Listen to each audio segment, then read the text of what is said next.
I have an interesting idea that I want people to either tell me is a terrible idea or walk me through it until it becomes a really good idea. Either of those is okay. So I'm always watching Google Flights because that's how I travel, is I look for the cheapest flights. And this one came up for me, which is $114 going round trip to Toronto. I live in Victoria, and this is an amazing price. So $114, and I had a look at it. The hours aren't good. The hours aren't bad. Like, I don't love the idea of arriving around midnight in Toronto, but I mean, it is what it is. You're going to fly for $114. It is what it is. I looked at this and I kind of went, all right, I know that when you travel with an airline like Flair, you're paying for all of the extra costs. So this is where I kind of want to get everybody's input. I go over to the Flair website. Yeah, let's do this in English. And there it is for $59. So $59 one way. And then it gives me an option to do a couple of things. So I can have the bare bundle, which means there's no fee, but I can only carry a personal item up to 7 kilograms. Or I can do a basic bundle, which is $87.47 per passenger. And then I save all sorts of money and I get to carry all this extra stuff, including checked bag and another carry-on bag. And then I have the big bundle where I can just basically load up my luggage and I get priority boarding. So that's all very cool. But those are extras. So extra, extra, extra. Now here's the question that I have for you, and this is where I need people to tell me this is a terrible idea or this is a great idea. When I walk through the entire process of signing up for this flight, I can see really clearly that it's $87.47 is going to happen both times.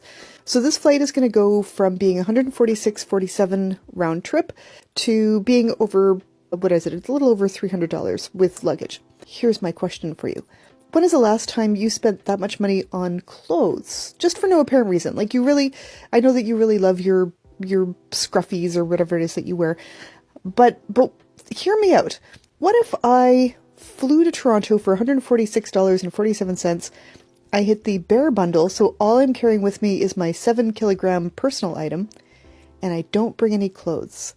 Because when I get to Toronto, I go shopping. I'm thinking probably a thrift store because I'm only there for a couple of days. So I go to the thrift store, I buy 5 days worth of clothes, and then when the trip is done, to avoid the $87.47 checked luggage fee again, I, on the other side, go bare bundle and redonate the clothes back to the thrift store.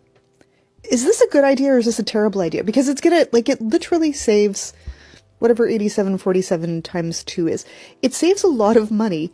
I know that I can put my shampoo, like my little tiny bottle of shampoo, my lip balm, my toothbrush, and my jammies into my personal item and still be well under that 7 kilograms. So is this a good idea? Do people do this? I'm really curious what people think. So give me your feedback. Either tell me this is a great idea and I'm a genius and nobody's ever heard of such a thing. Or alternately tell me this is a terrible idea with all sorts of risks. I mean, among the risks, I'm flying in at midnight with no clothes for the next morning. I mean, that in and of itself is a bit of a risk. I guess I could pack more undies and a t-shirt, like whatever. Give me your thoughts. Give me your feedback. I'm really curious. Is this a great idea? Is this a terrible idea? I want to know.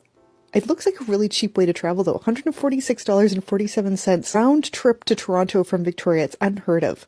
Anyway, give me your thoughts.